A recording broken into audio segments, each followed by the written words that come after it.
This is it. It's the final race of the regular season. We talk playoffs after tonight. Under the lights at the World Center of Racing, it's time to bring the action in the Coke Zero Sugar 400. Are you ready? Let's go! Such an important night for Alex Bowman. He's down on the low line and he's being pushed by his teammate, the 5 of Kyle Larson. It's Blaney up on the high side.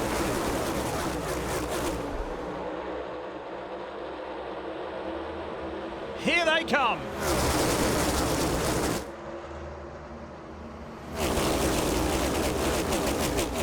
See, Bowman on the bottom lane being pushed by his teammate. He talked about how he wants to get track position and then keep it. He's going to have to block. He's going to have to be very aggressive. He's going to spend more time looking at his mirror, Steve, than he is out of his front windshield. 35 laps, stage 1, no pit stop required. And for that reason, I think that tends to lean the 48's way. He has track position, as you mentioned, try to keep it. And as we talked beforehand, the 24 of William Byron peels down to pit road and serves his penalty as the pack thunders into one. There he is, a stop and a go for the 24. Won't lose a lap here, but he'll be running so much slower than the pack. If it stays green, they'll easily overtake it. Again, that was an infraction post-tech inspection. There's a car out in front of the lead pack. Who is it? After serving the penalty, it's William Byron. Now he'll be eligible for the free pass as long as that's the position he's in when the caution comes out at the end of the stage. Jeff, I assume right here he just puts it on the yellow line, just tries to hopefully get picked up somewhere mid or back half of the pack. It's the first caution of the Coke Zero Sugar 400. Casey Mears sideways and in trouble in the garage 56 SI Yachts entry. What happened, Jeff? You can see in the middle of the corner, watch the left rear tire. Actually, it's coming off the right rear. The sparks coming off the right rear, tire down. You see it right there on board with the 3 of Austin Dillon. You mentioned it, Jeff, no practice, no qualifying. Pretty good wreck avoidance by the 24 of William Byron, who should get the free pass. Great racing. It's so much fun to watch, and I love the strategy. I love watching a driver make a move. Like the 6 car, Brad Keselowski, that orange car, he could have made a left right there and gotten below Joey Logano. Well, why didn't he do it? Oh, look at that 34 across the nose. Todd Gilliland and Reddick. Tyler Reddick. Oh, no. Into the wall. Exactly what Reddick didn't want is to have an issue early and leave the opportunity for the 48 to gain the points, and yet here he is, wrecked, running in the middle of the pack. You said it before the race, Tyler Reddick, the smart thing for him to do is to ride around in the back. There's Alex Bowman behind him. Remember, he's racing Alex Bowman for this position. Coming off turn 4, he and Gilliland come together, and around both of them go. And Alex Bowman right behind him, he had a front row seat of it. Sure did. That is big damage. We've mentioned plenty about that Daniel won't be with Trackhouse. And it says movement here.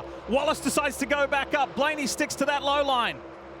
It was announced today that Connor Zilic will be racing full-time in Cup, and there's a big one here. Around goes Bubba. Bush is in it as well. There's Bowman. Bowman's in the wall. Stenhouse is in there. So too Cindric and Zane Smith.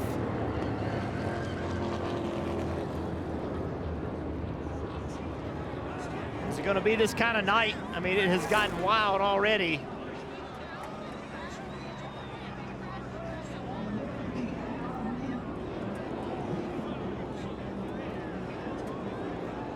Well, it was good while it lasted. Good while it lasted, says the Brickyard 400 winner. That was an interesting wreck, Jeff. It was kind of slow generating. Some wrecks are like one push, bang, they start wrecking. That was a little bit of moving left to right, and then just converging. Well, let's go back and watch it. Very front of the pack. The 23 of Bubba Wallace. Watch that car on the outside lane. They get 3 wide. And I don't think that Bubba knows that he's 3 wide that low because he's in the middle of the racetrack.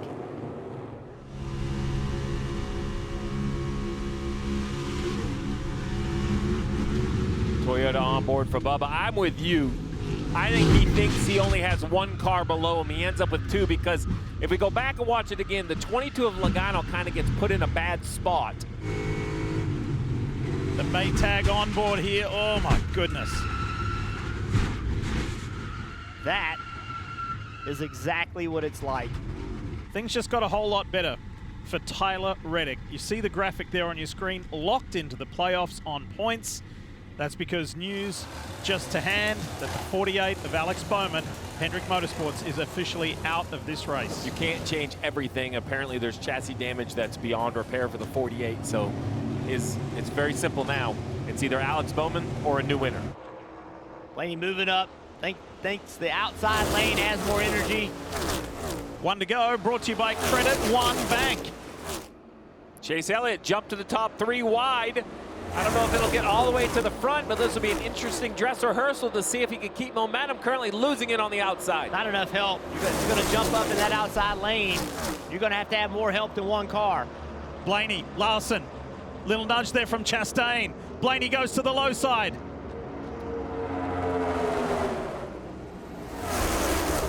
Ryan Blaney, who has led 26 laps of this race so far, and Kyle Larson looking to turn around just a slump in momentum. Is tonight the night for the 5? They're in the tri-oval, coming to complete stage 1, and it's Kyle Larson.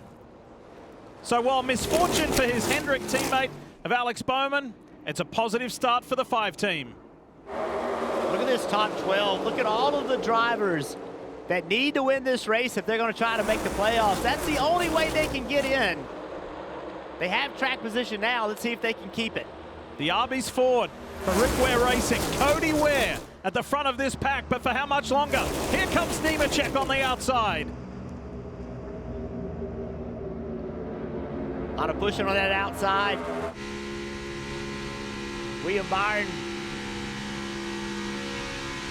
Looking back on William Byron from the Pie Barker camera on Nemechek's car. Been a long-time supporter of John Hunter's.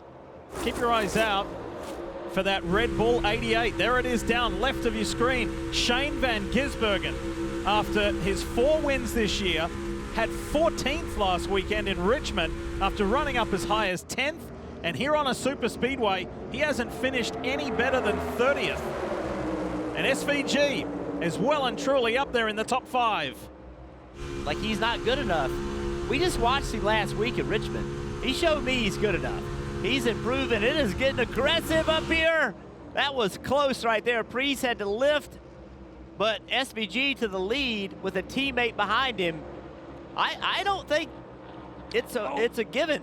I think that SVG can make it.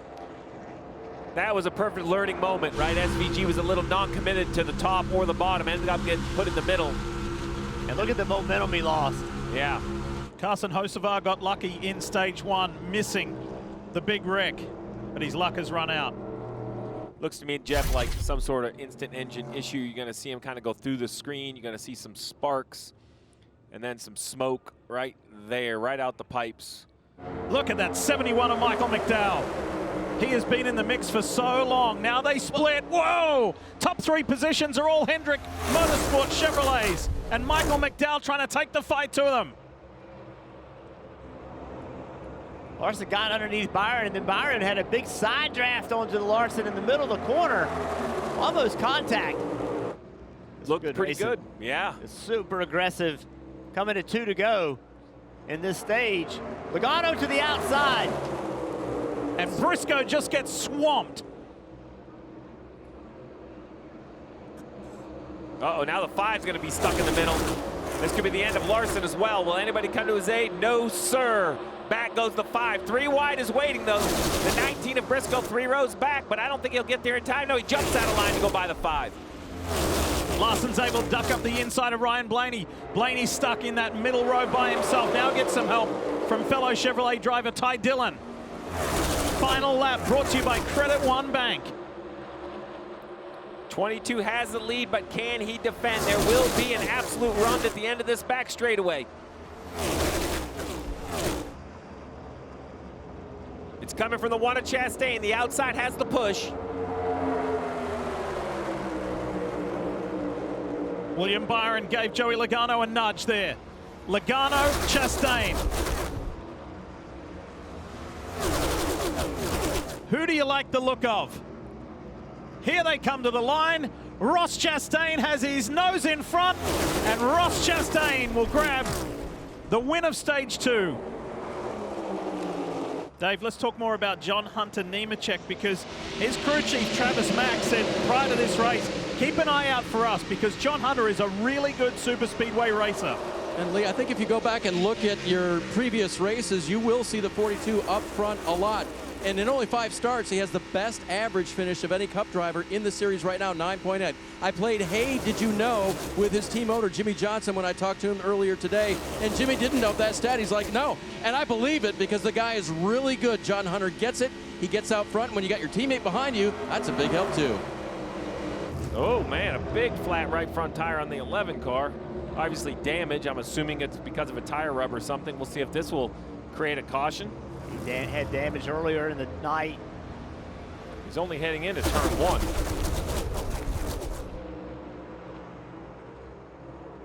This is going to have to bring... Turn the car! There we go, there's the caution. Kim had a chance to talk to Rick Rozier just a second ago, and he was beside himself, so upset that that fuel stop had gone wrong. Remember, they didn't put tires on the 42 car of John Hunter Nemechek. The pushes are getting more aggressive. 18 to go. How do you get from 10th, 12th, 14th to the front? This is Coleman Presley and Joey Logano. Can they bring it home now? Oh, the 22 gets spun. Hold it, hold it, hold it, hold it, hold it, get it straight. Still green here, still green, still green, still green. 22 will spin to pit road, so the yellow won't come out. After leading for 23 laps in this Coke Zero Sugar 400, the caution does come out. Yeah, when it went straight into the grass, I think it forced NASCAR to throw a yellow. And now he's stuck.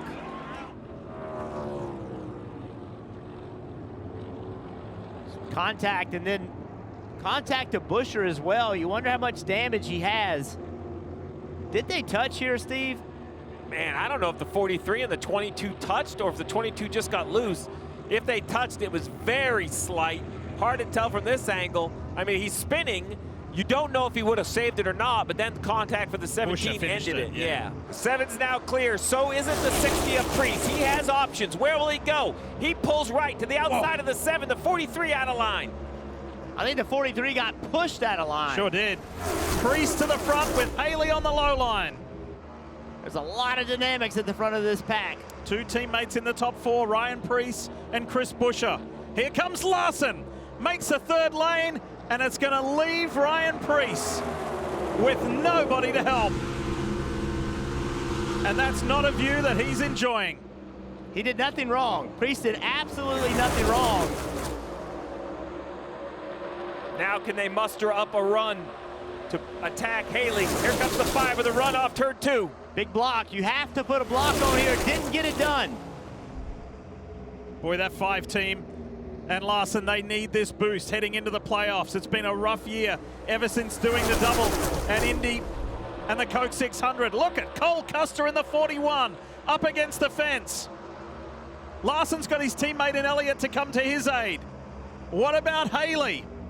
They are coming to the white flag. 1 lap to go, presented by Credit One Bank. Cole Custer has gone to the front of this race. He's gotten way out in front, though. Look at the gap that he's given Blaney. Larson in the middle. Haley down low, being pushed by Chris Buescher. 3 hopefuls in the top 4 positions. Now Haley goes up to the fence, comes back down across in front of Cole Custer. Ryan Blaney now comes into the mix. Can you believe the finish that we are about to see? Cole Custer and Ryan Blaney. This would be epic for Haas factory team. Ryan Blaney ahead of Custer, coming to the line. Ryan Blaney's gonna do it. Wow, they spin across the line, but it's Blaney who gets it done and continues his amazing run of late. And that keeps Alex Bowman in the playoffs. And what about Daniel Suarez? who thought he may have had a chance.